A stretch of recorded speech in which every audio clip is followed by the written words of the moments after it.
और इस वक्त बड़ी खबर आ रही है, जम्मू कश्मीर के डोडा में सुरक्षा बलों के साथ आतंकवादियों की मुठभेड़ हुई है और सेना के एक कैप्टन इसमें शहीद हो गए हैं। एक आतंकवादी को घायल यहां पर किया गया है। अस्सार इलाके में सेना का सर्च ऑपरेशन जारी है। तो पिछले करीब 5 दिनों में कई मुठभेड़ यहां पर हो चुकी हैं। 11 अगस्त को भी हमने देखा था कि किश्तवाड़ जिले के जंगलों में आतंकी और सुरक्षा बलों के बीच मुठभेड़ हुई थी। 10 अगस्त को अनंतनाग के कोकरनाग में भी मुठभेड़ हुई थी। और यहाँ पर एक बार फिर जम्मू कश्मीर के डोडा से खबर आ रही है। सीधा रुख कर रहे हैं हमारी सहयोगी नीता शर्मा का। नीता, क्या कुछ जानकारी इस वक्त मिल रही है इस मुठभेड़ को लेकर? अदिति, जो जानकारी आ रही है, इस ऑपरेशन में सिक्योरिटी फोर्सेस को M4 कार्बाइन मिली है, साथ में 3 रक्सैक्स मिले हैं।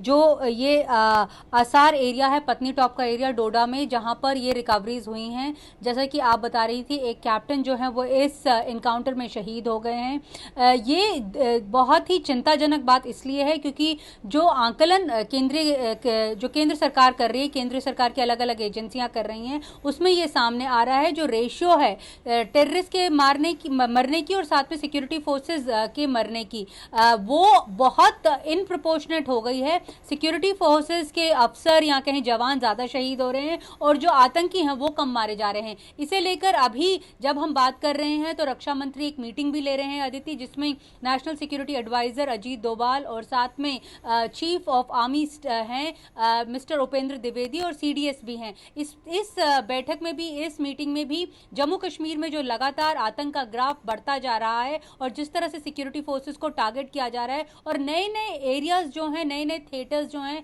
वो खुलते जा रहे हैं। जैसे पत्नी टॉप का जो एरिया है, बहुत पहले कभी सुना होगा कि यहाँ पे आतंकी वारदात हुई हो, लेकिन जिस तरह से हमने देखा है पिछले कुछ 2-3 महीनों में साउथ ऑफ पीर पंजाल पूरा का पूरा जो थिएटर है वो किस तरह से एक्टिव हो गया है, इसे लेकर केंद्र सरकार बहुत चिंतित भी है। यही वजह है कि रक्षा मंत्री अभी ये जो एक हाई लेवल मीटिंग है उसकी अध्यक्षता कर रहे हैं साउथ ब्लॉक में। अदिति, बिल्कुल नीता, और ये चिंता का विषय इसलिए भी हो जाता है कि स्वतंत्रता दिवस अब कल ही है और जम्मू कश्मीर में हम जानते हैं कि सुरक्षा बलों की तैनाती जो है वो भी बढ़ाई गई है पिछले दिनों जो घटनाएं हुई उसके मद्देनजर। लेकिन बावजूद उसके यहाँ पर आतंकियों की घुसपैठ और उनके जो हमले हैं वो लगातार नीता बढ़ते जा रहे हैं।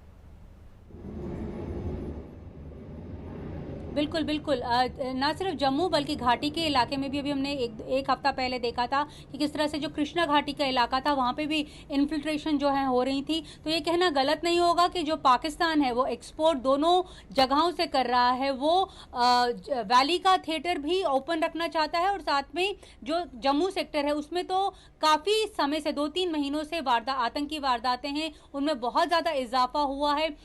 हालांकि पहले बोला जा रहा था कि सिक्योरिटी फोर्सेज वहाँ पर कम है, लेकिन हमने पिछले 1 महीने में देखा है कि बहुत ज़्यादा फोर्सेस जो हैं वो वहाँ पे डिप्लॉय की गई हैं। यही नहीं, स्पेशल ऑपरेशन ग्रुप्स को वहाँ पर छोटी छोटी थाने में, चौकियों में रखा गया है। स्पेशल ऑपरेशन ग्रुप्स को इसलिए रखा गया है अदिति क्योंकि वो लोकल्स हैं, लोकल्स के साथ मिलजुल जाते हैं, साथ में उन्हें इंफॉर्मेशन मिलने में काफ़ी आसानी रहती है as compare to other security forces, क्योंकि वो बाहरी फोर्सेज होती हैं। और साथ में ये भी अब जानकारी आ रही है कि जो एक विलेज डिफेंस कमेटी का एक जो शख्स था वो भी इस मुठभेड़ में घायल हुआ है। लेकिन अभी फिलहाल जो पुख्ता जानकारी है उसमें एक कैप्टन जो है उनके शहीद होने की खबर आ रही है। अदिति, बहुत बहुत शुक्रिया नीता इस तमाम जानकारी के लिए।